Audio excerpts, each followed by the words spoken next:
Job chapter 14, or as I think Brandon said Sunday, Job. Book of Job. Job's got a job. Did I misunderstand you there? You did say Job, didn't you? Yeah, I did. I was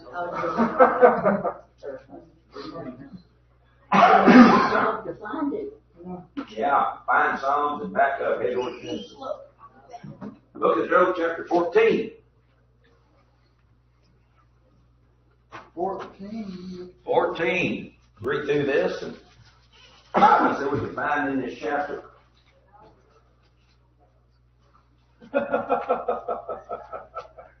You like this chapter?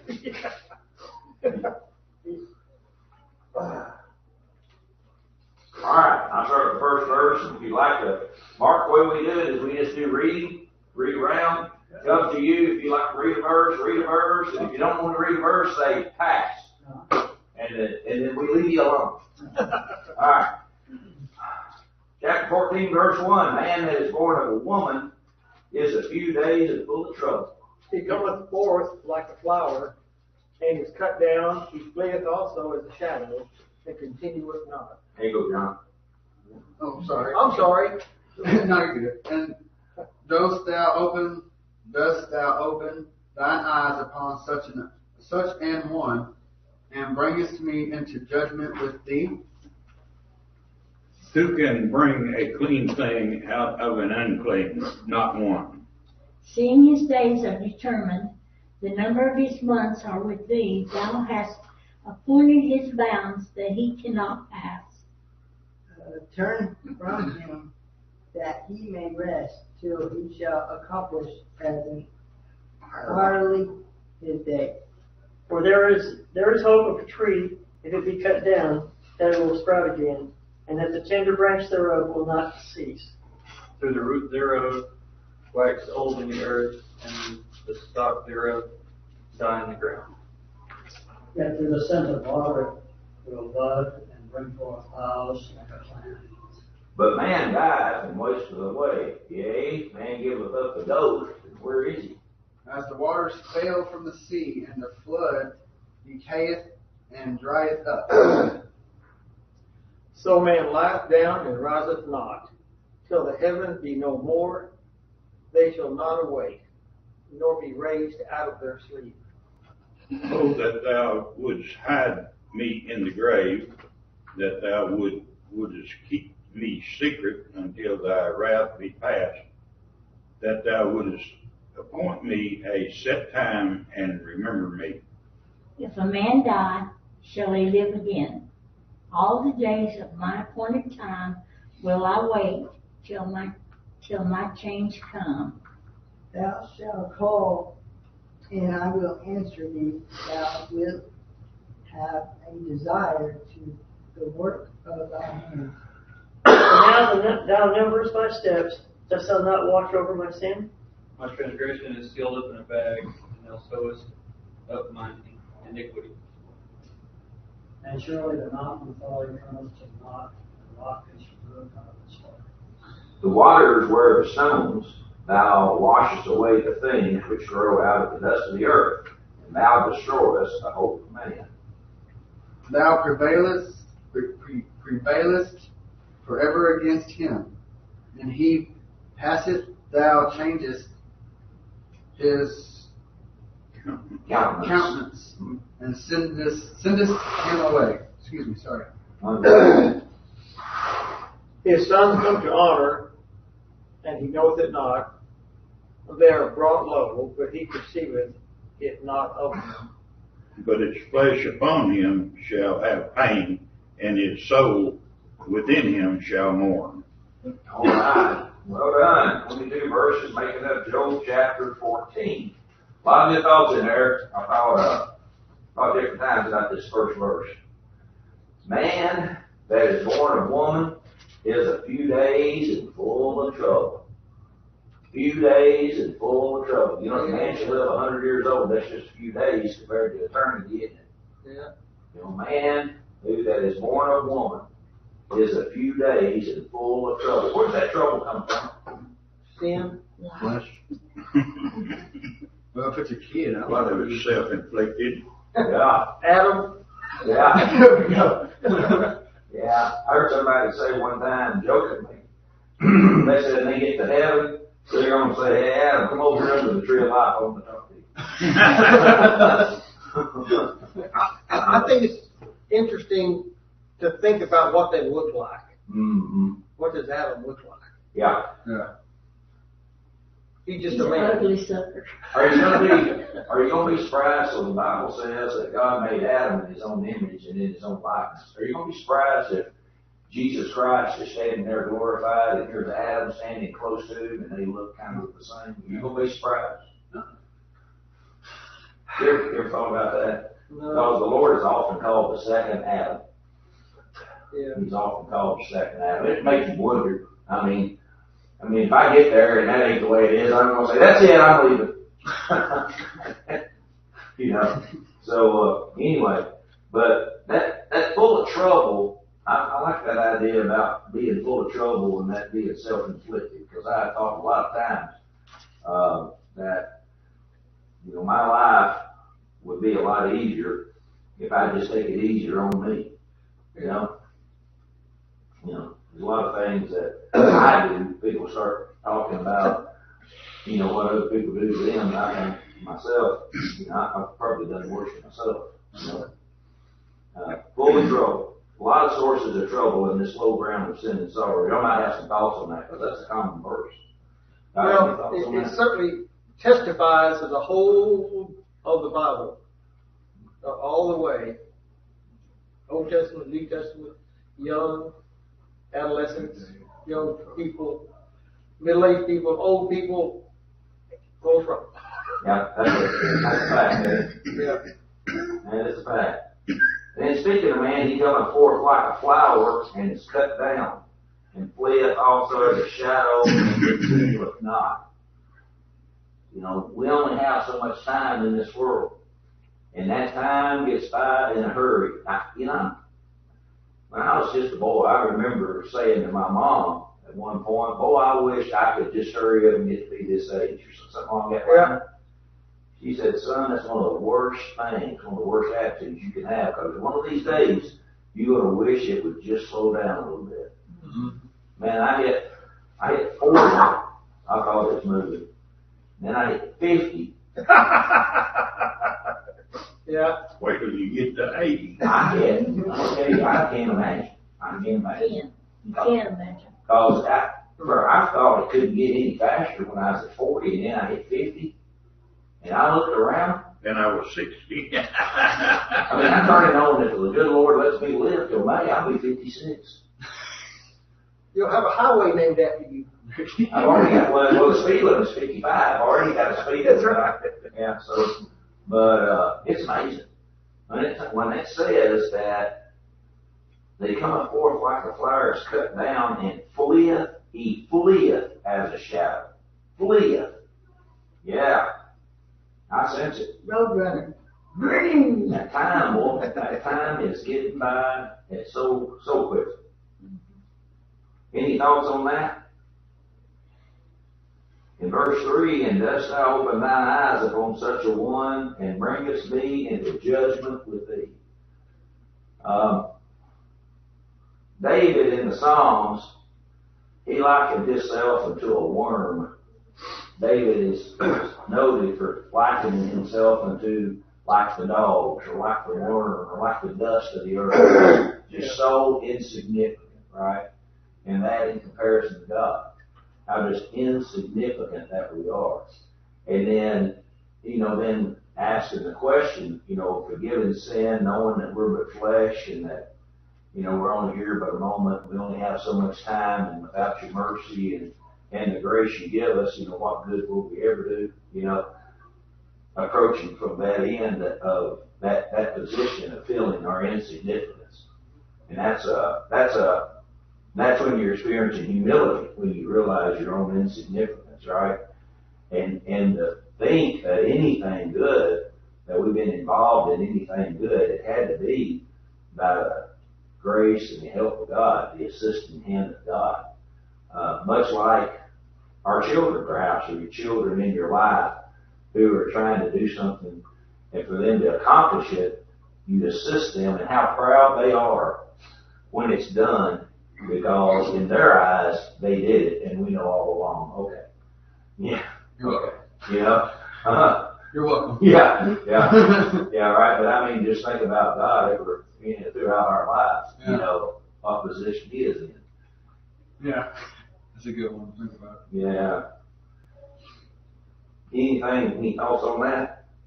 Well, it's actually kind of weird that you bring this up, because today I was thinking about that. Literally, I was at work thinking, literally, Father is how we should be looking at Him, because, thinking about me being a dad, on a day-to-day basis, I'm steadily finding myself telling Jackson repeatedly what to do and not to do, this, that, don't do that, no, you're in trouble, and that, whatever. Oh, come here, give me a hug, whatever.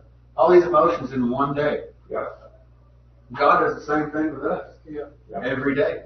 Yep. It's just, people really don't just, it's the simple thing of the Father literally is just that simple. He's our Father. He's also our friend, But yeah, I'm glad you brought that up. It's weird that we had that happen the same day. Yeah. Yeah, good. Might be something else. And then of course there's verse 4. Yeah, the question being, who can bring a clean thing out of an unclean? Not one. Those churchmen I grew up around, they would talk about, churches which were organized by men, and then after they had organized their brand of a church, and then people come out of it and say, oh, well, we don't agree with that, we're going to go and be more biblical and just come right out of it and start calling that a church. And the question being, it was already an unclean thing. Who can bring a clean thing out of an unclean thing, If you want to be clean, you have to get in the right one, and then they could extend an arm and make a clean thing out of a clean thing. But you can't bring a clean thing out of an unclean. So could you say this is the same thing as saying going to, like, I just said that in a different way, but it's like going to an unsound church. You walk through an unsound church, you're thinking, oh, I'm clean, but you can't make a clean thing out of unclean. You're already not sound, so everything in there is dirty, I see, okay. It's like a child that's born before marriage. It's illegitimate. Mm-hmm. And so is a church that comes out of itself. It's illegitimate. Yeah, that's true. That's true. And then there's, it's kind of like, I've heard Brother Randy talk about mixing paint. If you have a paint of a certain color, if you put an additive into it and it gets in the paint, can you ever extract it and pull it back out? You've changed it, right? Right. And so to be able to bring that something out of that which has been changed. Oh, that's a good one. If you start with a white paint and you add a color to it, Yeah. it's forever that color unless you go darker. You can never get the white back. Right. You can't add enough white back to it to get the white back. See, you can't go back. You You can start with the source and extend the source, right? But you can't go back once you paint it. And I also like the fact they said also you can make it darker. You Yeah, can never get lighter. So once you get dirty, you can always get dirtier. Yeah, it don't get more better; it gets more worse. Right. Yeah. And of course, here we're talking about humanity who can bring a clean thing. There's, we being of Adam, we are going to be of Adam. Mm-hmm. And when we come to that time when we're accountable, there's no. I heard a popular preacher. I didn't hear him say it, but he was quoted as saying, because that his wife was the daughter of a preacher. She didn't have to get saved like everybody else. Yeah. Surely he told it different. That's what he said. What did he back that up with? Huh? What did he back that Yeah, up that with? was some of that. That's some of that high heresy. But so you cannot bring a clean thing out of an unclean thing. You're going to have to be saved. You come to that place where you're accountable. You got to be saved. But a lot of people do that. My daddy and my granddaddy was a Methodist or a Baptist, and I'm a Baptist too. Not because I'm saved, but because they were. It don't work that way. Yeah. No, that's true. And even the Lions Club wouldn't recognize them. They still have to join to be a member of the Lions Club. My daddy was a member of the Lions Club, so I must be a member too. I'll let you join me, right? Yeah. Not an inheritance. And then verse 5, seeing his days are determined, the number of his months are where? With thee. Yeah. Not that we know it. Thou hast appointed his bounds that he cannot pass. Isn't that amazing? This is something I've been talking to Ryan about because he worries about dying, like in a tornado or something like that. And I said, it doesn't matter where you are. When that time comes, it's over. That's the verse that covers where your tickets, folks. It's over. You don't get a second chance because it was already foreordained before you were born. When you would die, when you were born. Yeah. Yeah, I like that one. Now I recognize that. And so he says, turn from him that he may rest till he shall accomplish as a hireling his day. God doesn't grind us every day and hold our sin in front of us every second of every day. Thank God, Right.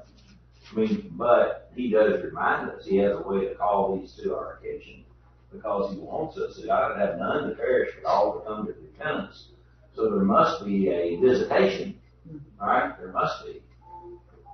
Here you can understand Job's comment in his state, right? In what he's experiencing. Obviously at this point he doesn't realize what all is going on, but he does know this, that he is certainly experiencing what seems to be a continual visitation.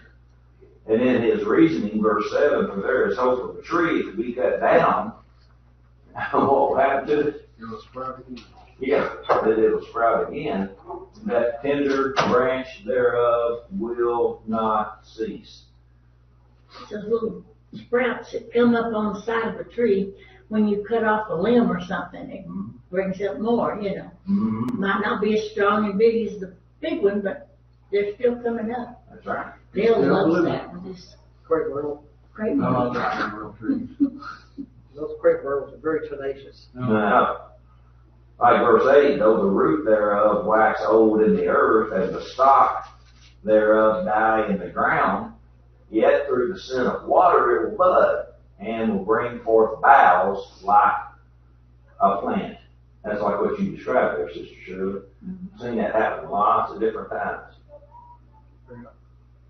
But man dieth and wasteth away. Yea, man giveth up the ghost, and where is he? Now, around where preachers hang out, we say that verse right there, preach. Amen. Yeah, He's that back verse. in dirt. Huh? He's back in the dirt. That's right.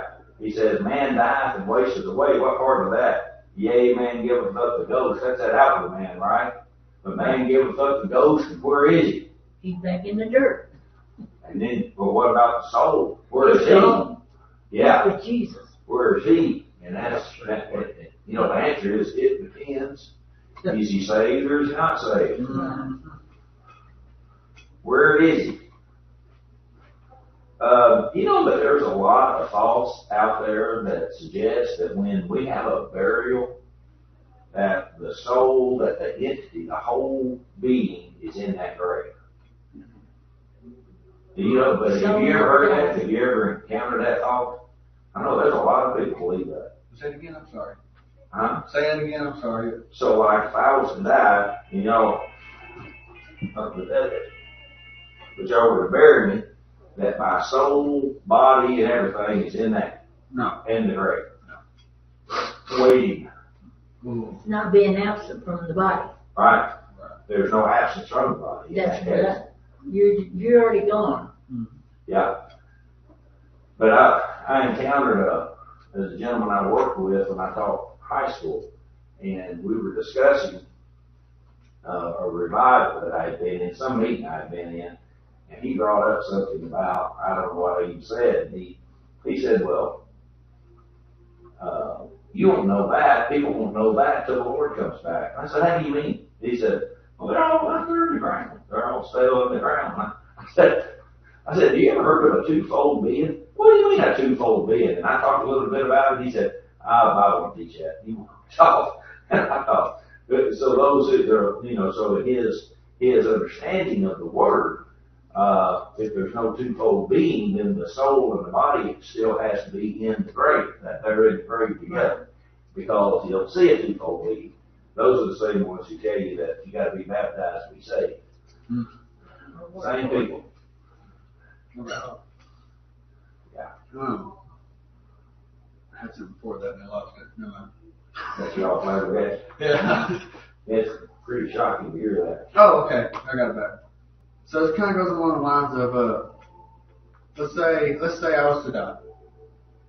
It's kind of the same. I remember this question. Sorry. I die right here. Will I automatically go to Jesus, or am I asleep until Revelation when we all rise? So there's back to that twofold being. Right. Is that? Yeah. So what we have in the Bible is, the Lord even declared to make it crystal clear. He used the rich man and Lazarus, right? And some will say that was a parable, but the Lord, He named names. He named names. He named specific occasions. The detail that He gave, that could have been a parable. Right. He was talking about people who had names. This happened to them. Right. And so, but the way He described that was the body was buried, and He actually explains the rich man was buried, right? Right. And then He goes on and says, but in hell He lifted up His eyes. So while His body was in the grave, His soul went on. Was off in hell. Already went on. In eternity, whichever way. Yeah. I guess so. Yeah. That is a good question, because I have people ask me, in Revelation it says, all will rise from, so now we're talking about the bodies that are in bodies the grave. themselves. Yeah. That's what I was about to say. I took it as basically flesh. That's flesh rising. Mm-hmm. Not the soul's going on. That's flesh is rising. Okay. Right. Yeah, man's gonna, according to the way that God describes that, we're a twofold being now, and we're gonna be a twofold being in the future. Okay. With a resurrected body, a redeemed soul and a resurrected body. And what they're talking about in the book of Revelation is they're seeing that body come out of the grave. Gotcha. Okay. Paul, he puts it this way, that those who have gone on to be with the Lord, when the Lord returns, He's going to bring those souls with Him. Right. And then the resurrected bodies are going to rise from the ground, and the soul and the bodies will be reunited. And they say, and so shall we forever be with the Lord. Reunited soul and body. Okay. Okay. Thank goodness we don't get this one. Well, I tell you what, I can see where the Lord said, now I'm going to learn you something. Now, I told you to take care of that. I told you to take care of it. That would be purgatory. Don't believe in purgatory. All right. Forgive me, Lord. That meant to be a joke. Verse 11. As the waters fail from the sea, and the flood decayeth and drieth up, so man lieth down and riseth not, till the heavens be no more, they shall not awake, nor be raised out of their sleep. Think about the waters failing from the sea, and the flood decayeth and drieth up. You ever seen that? Where you have bodies of water that they start to gradually. Smaller. Yeah. You ever experienced that? You already witnessed that? Yeah. We're talking about that. Over a period of time. Yeah. Yes, sir. Yeah. Well, so man lieth down and riseth not, till the heavens be no more, they shall not awake nor be raised out of their sleep. It gives you a picture of you think about a large body of water like the ocean, if it's got salt in it, or if you think about these Great Lakes, think about death and how the death has taken hold over the human population. The graveyards are getting fuller by the day. And, they say that the population of the earth, that we have got to a place where that there is I don't think that we're at the place to where that it has stopped growing, but it's the decline, the increase rate is as slow as it's ever been. And so what's anticipated is that the population rate and the birth rate is going to be such that we're going to start seeing a decline of the population across the earth. And when did you see that? Then you see death prevailing over the human race.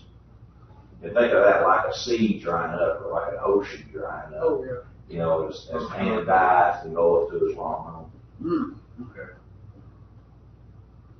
I mean, that's stated in the Bible, that we're gonna go to that place where that, you know, self-annihilation is one of the worst things about sin and man having free will.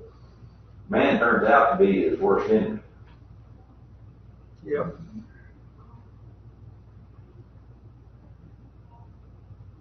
Oh, that thou wouldest hide me in the grave, that thou wouldest keep me secret until thy wrath be past, that thou wouldest appoint me a set time and remember me.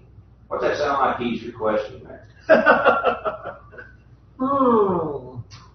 Pass me not, O gentle Savior. Yeah.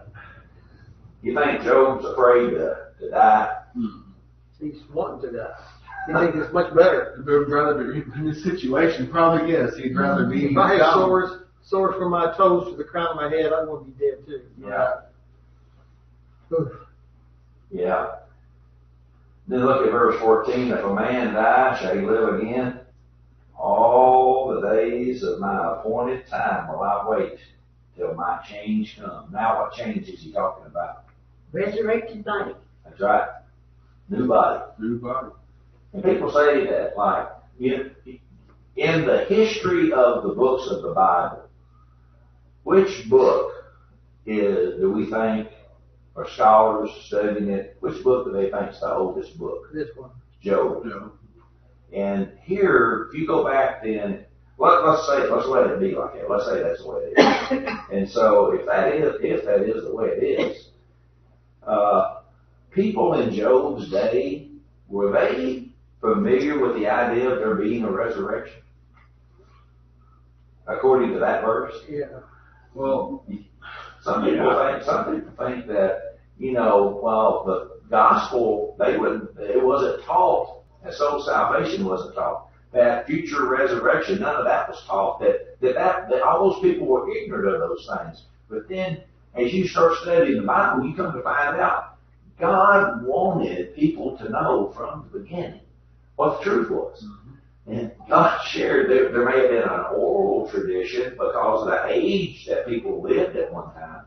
But there become a point when you start looking at the age of humanity, when Abraham, right after the flood, of course you have Abraham, Shem, Ham, and Japheth, but Shem, the oldest son, he lived longer than Abraham. He outlived Abraham. So, and Shem lived like 100 and something years with Methuselah before he ever got on the ark. Methuselah died the year that the ark, actually the flood came in the ark, right? So, and then Methuselah lived over 200 years with Adam.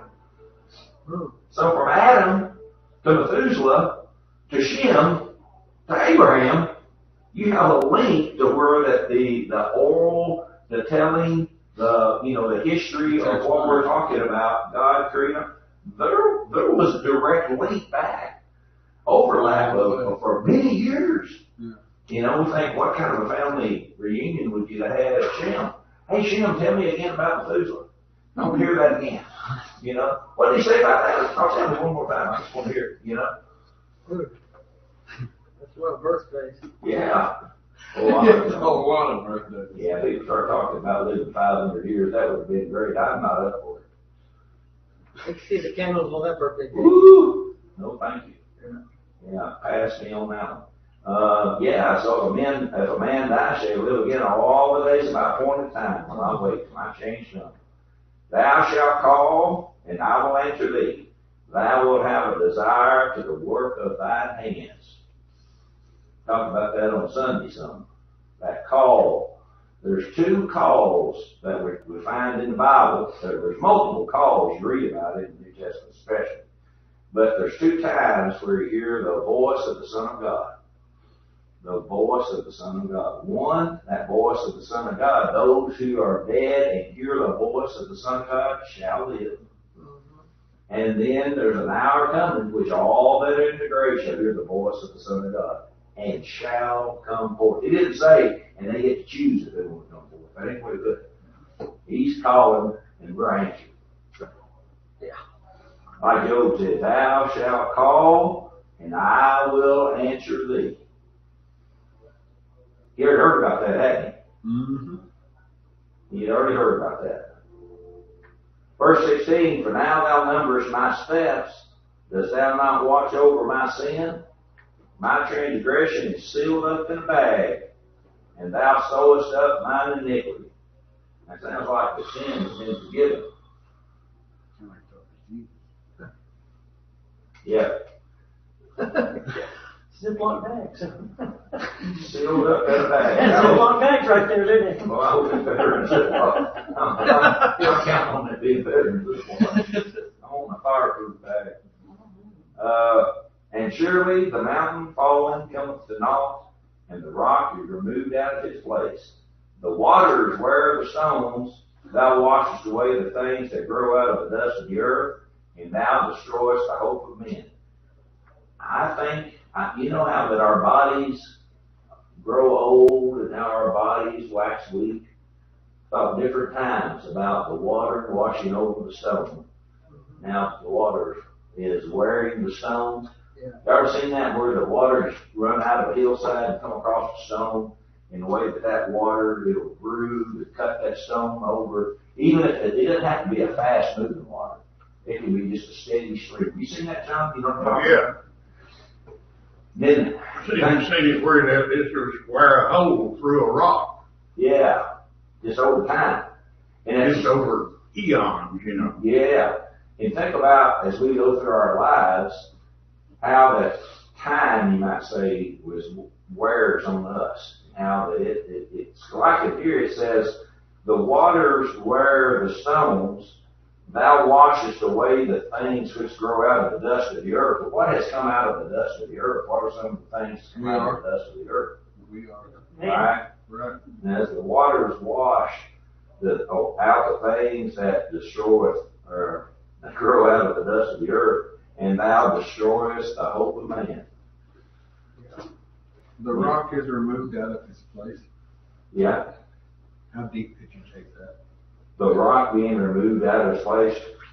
So, In my opinion, he's talking about, talking to and about Jesus up here. He's talking, like you said, sound like his sins are being forgiven. mm-hmm. So what rock is being moved? You know what I mean? It just, if you could take it that way, I guess you'd say. I'm just wondering, Well, surely, take it out of context, basically. well, surely the mountain falling comes to naught, right? Right. A mountain, if you look at the symbology that's in the scripture, mountains are often used to describe things like kingdoms. The kingdoms of the earth are described as mountains. Right. The rock that was cut out of the mountain smote and became a great mountain and filled the whole earth. It's a picture of the kingdom. And so, and the rock is removed out of its place. If you wanted to use that symbology, as you find in the book of Daniel, you would take the rock to be that cornerstone, that foundation stone. So like if you're talking about, world government and the headship of that government, the rock being removed out of its place. I think we get it in Paul, I think in the course the Lord used Paul to put it this way, but Paul's speaking about principalities and powers, and that all powers are subject unto Christ. You go back and you think about, people will say, they'll be like Nebuchadnezzar, who looked over Babylon and says, is this not the great kingdom that I established for my majesty, right? And at that very hour, God spoke to him and said, your honor is taken from thee. He was driven out from among them immediately. So that God is able to, I'm glad to see I don't know how y'all feel about it, but I'm kind of glad to see what Trump is doing and how that it seems like he's reestablishing the United States in the world, the United States position in the world. Are you glad to see some of that right Oh there? my gosh.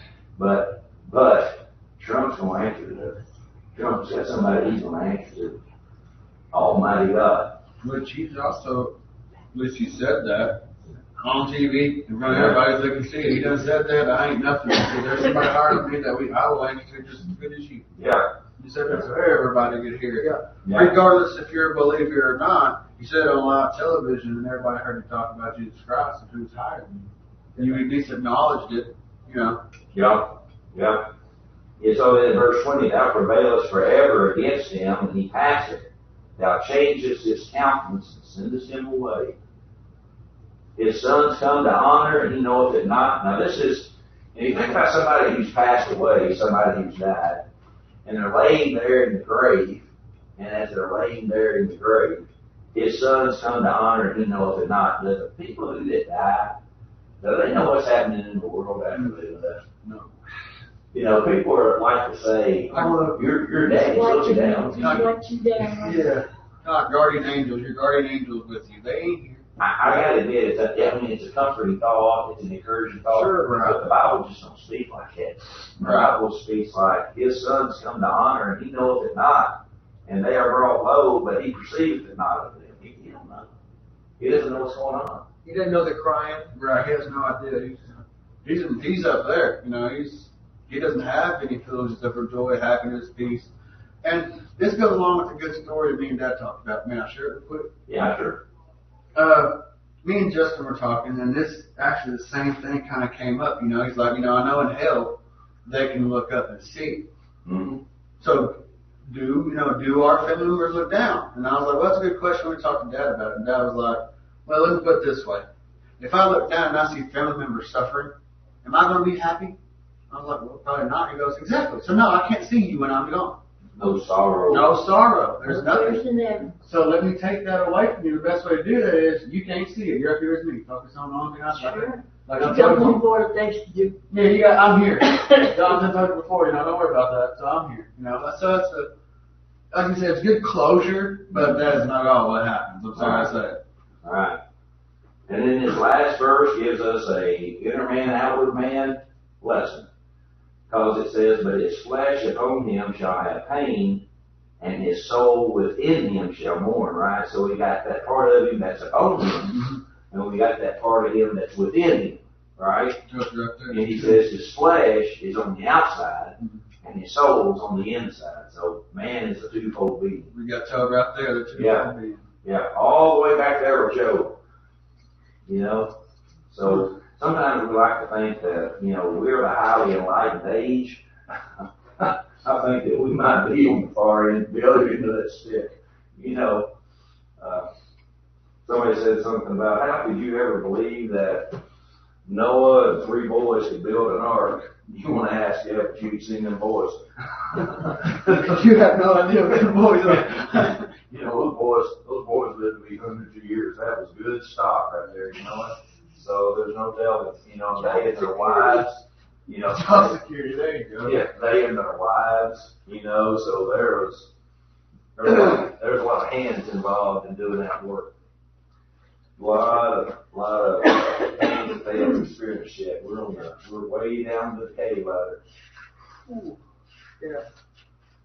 Well, there you have it. That's what happens when you stay around for a Bible study, Mark. Oh, I've enjoyed it thoroughly. Well, we're glad you got to be with us. Yeah, absolutely. Y'all have any final thoughts, any closing thoughts before we dismiss? I think Brother Ron is doing good. I Excellent. had a text from his sister and from his friend in Odessa, and he said he got a wheelchair, motorized chair, a motorized vehicle from his BV. what? You got a scooter. You got a scooter. Yeah, that he could get around and get out in the yard and do things like that. So it made him really happy, and that he's getting stronger every day. And he said she's been really good to him. Nice. That's good to hear. That's good to hear. Let's remember to pray for him. John? Y'all remember when I was talking about, when I did my lesson on Jesus being in the Old Testament? Proverbs 30 and 4. It doesn't say Jesus, but the Son is mentioned. Who hath ascended upon heaven or descended? Who hath gathered the winds in his fist? Who hath bounded the waters in a garment? Who hath established all the ends of the earth? What is his name? What is his Son's name, if thou cannot tell? Yeah. So I just wanted to say, that backs up the theory, you know, he is in fact in the Old Testament. They're about to say he's not.